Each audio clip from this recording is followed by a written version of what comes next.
中东烽火未息，亚太战云已聚。就在全球局势急剧升温之际，中共突然大举出动56架次军机与舰艇连番压境，密集逾越台海中线，宛如侵台预演正式登场。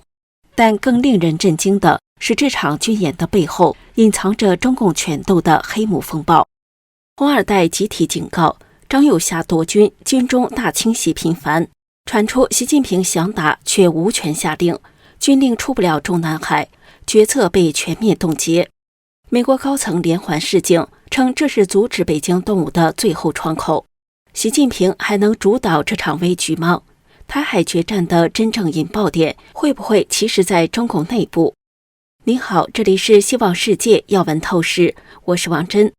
台湾国防部6月20号表示，从早上8点50分起，陆续侦获中共各型主战与辅助机种、无人机共24架次进行海空活动，其中15架次穿越中线与延伸线，深入台湾中西南与东部空域。这批军机还配合中共军舰，以联合战备警巡名义对台进行空海双重压迫。国防部进一步通报，从6月19号清晨到20号清晨24小时内，中共累计出动56架机舰，创下今年度新高。美国前白宫副国安顾问何兹日前在伦敦参加会议时示警，未来10至15年将是全球局势最危险的时期，尤其台湾周边情势紧张，是地缘中心的风暴中心。此前，美国高层也在1个月内连续3次示警中共攻台威胁。美国印太司令部司令帕帕罗上将5月3号在塞多纳论坛上发表演讲时透露，前任司令阿基里诺上将曾对他提出严峻警告：你已经准备好了，这件事可能会在你的任期内发生，指的是西太平洋可能发生的冲突，最有可能与台湾相关。帕帕罗上将并将过去1年印太地区的变化形容为急剧升温。他进一步指出，从2021年到2024年，中共军队联合演习的规模从1个旅暴增至42个旅，动员了2/3的两栖舰队。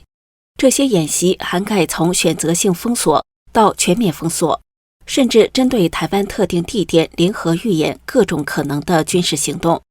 他说，这已经不是单纯的演习，而是全面入侵的预演。5月18号，美国众议院应对中共挑战特设委员会举行了中国对台湾日益增长的侵略行为听证会。委员会主席加拉戈尔在开场发言中直指，北京正在为武力吞并台湾进行自2战以来规模最大的军事动员，这可能是我们在习近平采取进一步行动前的最后机会。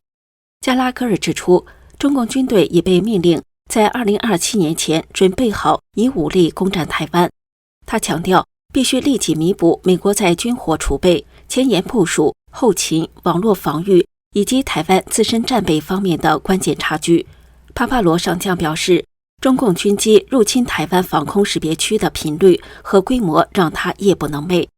众议院中国共产党委员会主席麦考尔也指出，中共入侵台湾的威胁已不再遥远或理论化，强调防止台海发生灾难性冲突的时间窗口正在缩小。6月1号，美国国防部长海格塞斯在新加坡香格里拉对话发表主题演讲时强调，没有必要粉饰太平，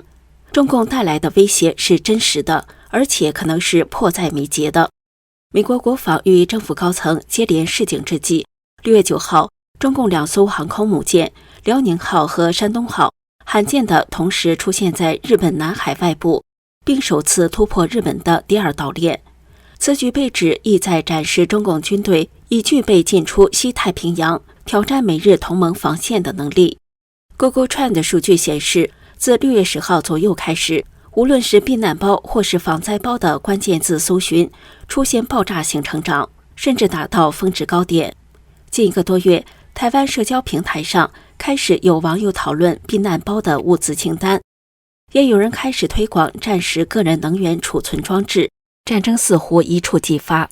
但时评人杜正在上报撰文指出，近年中国经济衰退，美中关税战也不见得消停，加上中共党内斗争加剧，特别是在军内动荡的情况下，未来几年中共对台动武的可能性并不高。近日，旅澳法学家袁宏斌援引中共体制内人士消息指，中共太子党家族担心习近平一旦对台发动战争，美欧日等西方国家一定会像俄乌战争爆发后对俄罗斯官员一样，全面冻结红二代或其白手套所持有的海外财产，并且最终会导致共产党政权处于颠覆性的危险之中。所以红二代要在中共21大之前提交一份建议书，迫使习近平交出权力。时评人张天亮博士表示，红二代是一个庞大的势力，在党内、政府与商界有着广泛的人脉和影响力，并且互相之间抱团。如今在党内各方都对习近平不满的有利条件下，红二代的反习声音迟早会引起更多人的共鸣，那么习近平就不得不考虑这样的声音。红二代即使不能让习近平下台，也有能力阻止习近平打台湾。近来有关习近平丧失权力的传闻层出不穷。最新消息称，中共军委副主席张又侠已经全面掌控军权，并正在谋划全面推翻习近平的军改，彻底清除习在军队的影响力。但前中国媒体人赵兰健20号在 X 平台独家爆料称，19号中共军中又发起了一轮大清洗，39名军级以上干部落马，其中包括3名上将。军委审计署审计长孙斌19号下午被直接带走，而海军纪委书记程东方也同时落马。后续还有2批清洗行动即将展开，总体规模会超过100人。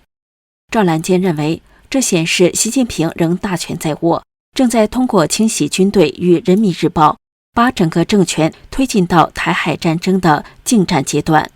台湾智库咨询委员、两岸政策协会研究员吴色智在 New Talk 新闻专门指出，过去1年，中共军队内部的权力动荡一波未平，一波又起。没有意外的话，四中全会极有可能会对此做出拍板定调。换言之，目前各种似真似假的消息在四中全会尚未登场之前流出，可以大胆推估军队内如何除旧及如何布新，各势力在最后关头相互斗争角力。台湾新思维国际创办人、陪你看国际新闻 Line@ 频道发起人蔡一成在脸书 PO 文表示，目前没有直接证据，但间接证据都很类似中共权力在显著转移的现象。改组过程是否会产生军事冒进，或像列宁夺权俄国后的战略收缩？刚好住在隔壁的我们得多注意。